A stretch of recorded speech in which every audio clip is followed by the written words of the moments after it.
What's up, guys? I hope you're all doing well, and thank you so much for popping into my review for 28 Years Later. This film is the third film in the franchise, followed by the first film 28 days later and the second film 28 weeks later. I watched these two movies leading up to this. I didn't do reviews for them. I watched them months ago, so they weren't really relevant yet. And the first one, I didn't have a good experience when I watched it. And to be honest, I didn't really like it. There was a re-release of it. I didn't catch it in the theater. If there's ever a 4K that comes out, I'll definitely give it a second chance. But the second movie, I thought was a really good action thriller. And that's exactly what this film is as well. It is a great suspense thriller with heart and emotion.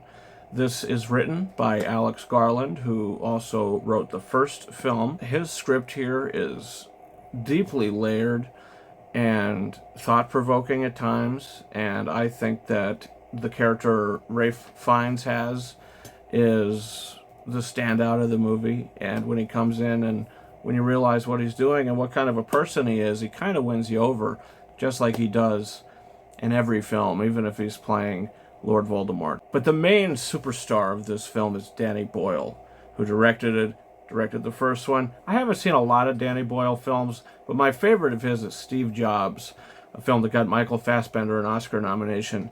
This film might now be my favorite film that he's done. This is my favorite film of the series by far. It's one of my favorite films of the year. This movie is so unbelievably immersive.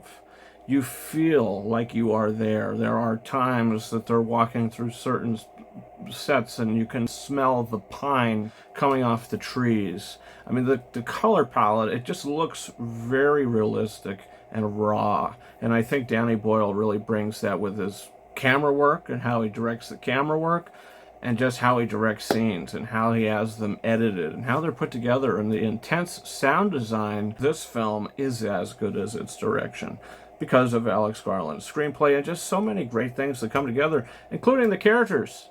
I mean, you sit there and you're like, well, what could the story be? Well, obviously, it's a survival film. I think that it was very well done. The story was strong. If the story was not strong, the film wouldn't have been as good. It still would have been well made, but not as good. The story and the characters and how it just continues to move in different directions and continues to pull you throughout, I was in from start to finish. Now, this movie is obviously not going to be for everybody because it is extremely gruesome and violent. But if you could get past all that, I think you're going to have a great time with 28 Years Later and maybe get emotionally invested into it and care by the end of the film as well, which is something that I did. Are they going to do a sequel, a fourth film? I don't know. But if they did, I'm on board because this movie officially made me a fan of the series.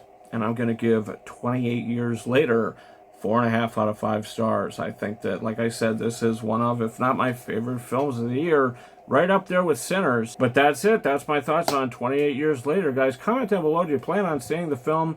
Did you see it already? What's your favorite film in the series? What's your thoughts on that first movie? Also, don't forget to hit that subscribe button for a bunch of reviews coming in the future. We've got a review for Disney and Pixar's Elio coming very soon. And next week, big releases F1 and Megan 2.0. And guys, you can also follow me on Twitter and or X at RyanKing72. And that's been it for me. Thank you so much for watching my review for 28 Years Later. And until next time, over and out.